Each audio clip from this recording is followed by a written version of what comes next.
Hey, I'm Mark Stevens, author of Government Indicted, and if you don't have a copy, you can get it in the description below. And if you'd like to help support the show, there are other links in the description that will help you to be able to support the show. I want to talk about two things today.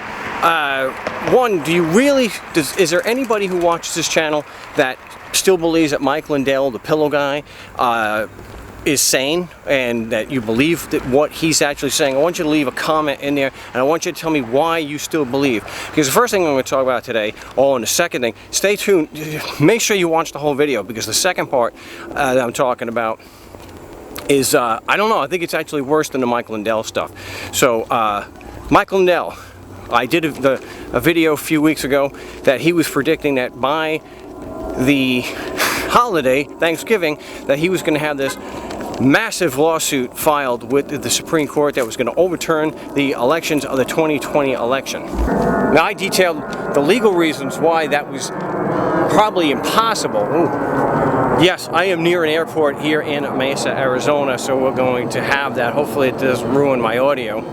But it was pretty damn near impossible what he was wanting to do. He was not going to get an original action before the United States Supreme Court to present evidence that the 2020 election was somehow stolen by a cabal of baby-eating Democrats, the deep state. And of course, now he has been saying that the RNC and rhinos and the deep state have prevented him from being able to present his evidence and his lawsuit. No, what prevented him was not having a case and having no legal grounds and not having any not having the grounds for an original action to the United States Supreme Court. So it was pretty obvious that he was going to fail in that, and he did, and he'll just keep moving the goalposts. I just want to know if there's anybody that actually takes this guy seriously anymore. I mean, it's absolutely bonkers, just like some of the other theories that I got to be careful I don't lose my channel here, but these ridiculous theories that there is no pandemic, that it's all fake, or that 5G is causing it, and other really stupid theories that have been disproven time and time again. But if you think Mike Lindell and any of these theories have any merit, just leave it in the comments. Okay, but this leads me to what I really want to talk about today. And I had to do this video because I don't want this to, it was reported in the mainstream. This is not a matter of, oh, the mainstream media is burying it. It's just the news cycle, it's 24 hours. It comes and goes, and they're on to something else, and I don't think that the names of these individuals should ever be forgotten. So we have Chris Butler. This is a two-time loser, although he has money, which is very important to the story, even though he was convicted, and he was on probation for rape, and that he pled guilty to multiple counts of rape. No jail time. And why didn't he get jail time?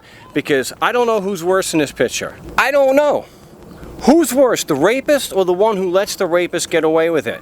Because here we have a judge in Niagara County, New York. Not Long Island, this is upstate, Niagara. You have Niagara County Judge Matthew Murphy. Remember the name. Say the name. His name was Matthew Murphy, Niagara County, New York judge with an admitted rapist, Chris Butler. And this man actually said he agonized. Remember, he was on probation for sexual assault, which should have been automatic prison time. See, you and I, the plebes, unlike the rich, you have a joint, you go to jail. And you go to jail pending a disposition before trial. You go to jail. Thank goodness the tide seems to be turning, but not fast enough. So what Niagara County Judge Matthew Murphy did was, as he was agonizing over the punishment, how do you agonize over the punishment of an admitted multiple serial rapist like Chris Butler? He's prison, but he's got money. He's got money, and that's what the system favors, money. Because even if the rich are held accountable to any degree, which they're usually not, it's a fine. They don't do time. I had a whole video planned where I was going to give 50, 60 examples of where the rich are not held accountable. I mean, here you've got Donald Trump, who there were 10 counts that the Mueller investigation found of obstruction of justice, and he hasn't been charged yet. All the laundry list of crimes that he has committed, still not charged yet. Probably never will, because the rich, even those who lie about their wealth, the rich do not get held accountable most of the time in the United States, or really anywhere. So what Niagara County, New York County Judge Matthew Murphy actually did over his agonizing about the punishment of a serial rapist of teens was he prayed. He prayed. He doesn't apply the law like he would to someone like me if I was caught with a joint. No, what he did, and he admits it, he says he wasn't even ashamed to admit it, he prayed and gave him probation, even though he had already violated probation because he was on probation for sexual assault already, and then he raped at least 4 more teens. And he prayed. And so just like the Dow, or I think it was the DuPont heir who raped his own baby, the judge decided not to give these rich douchebags any time. That's just one of the many things that is wrong with the so-called justice system in the United States and in most developed countries.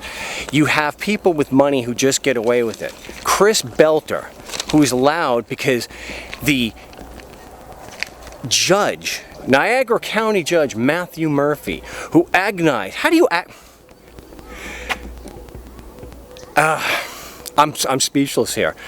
How many? I'll have to put examples in the video show where people who are poor, people like me, who get the book thrown at them. No judge has ever agonized over a decision to prosecute or to punish me. It's always been the maximum. David Drexler wanted me, after I was convicted for failure to produce ID fast enough. He wanted the maximum. He wanted me in jail for a year. There was no agonizing over the decision. Brian Strong didn't give me the maximum. He just gave me a small token fine. It was no big deal. But here, and don't forget his name. I don't want it ever forgotten. It's the only reason why I'm doing this particular video. That these two pieces of garbage, because they have money and they have privilege, that this serial rapist of teens gets away with it because Niagara County Judge Matthew Murphy prayed about it. Absolutely outrageous. Never let these two infamous scumbags, never let their names be forgotten. Chris Butler is the serial rapist, rich douchebag who got away with rape, and the one who let him do it, Niagara County Judge Matthew Murphy. That's going to do it for this particular video. Hopefully the next video will be out a lot sooner than this one was. If you'd like to help support the No State Project channel so that I can do more videos more frequently, you may do so by going into the description. As always, thanks for watching.